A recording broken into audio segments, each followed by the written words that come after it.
एक बूढ़ा कारपेंटर अपने काम के लिए काफी जाना जाता था। उसके बनाए लकड़ी के घर दूर दूर तक प्रसिद्ध थे।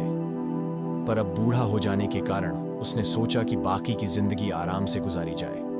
और वह अगले दिन सुबह सुबह अपने मालिक के पास पहुंचा और बोला, ठेकेदार साहब, मैंने कई बरसों तक आपकी सेवा की है, पर अब मैं बाकी का समय आराम से पूजा पाठ में बिताना चाहता हूं। कृपया मुझे काम छोड़ने की अनुमति दें। ठेकेदार कारपेंटर को बहुत मानता था, इसलिए उसे यह सुनकर थोड़ा दुख हुआ, पर वो कारपेंटर को निराश नहीं करना चाहता था। उसने कहा, आप यहाँ के सबसे अनुभवी व्यक्ति हैं, आपकी कमी यहाँ कोई नहीं पूरी कर पाएगा, लेकिन मैं आपसे निवेदन करता हूं कि जाने से पहले एक आखिरी काम करते जाइए।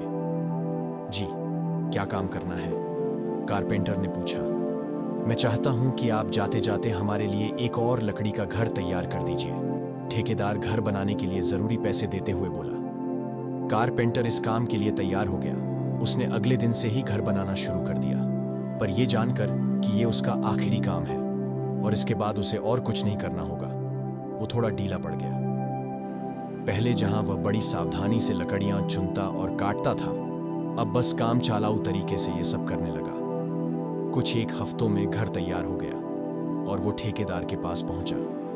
ठेकेदार साहब, मैंने घर तैयार कर लिया है, अब तो मैं काम छोड़कर जा सकता हूं। ठेकेदार बोला, हाँ, आप बिल्कुल जा सकते हैं, लेकिन अब आपको अपने पुराने छोटे से घर में जाने की जरूरत नहीं है, क्योंकि इस बार जो घर आपने बनाया है वो आपकी बरसों की मेहनत का इनाम है। जाइए, अपने परिवार के साथ उसमें खुशहाली से रहिए।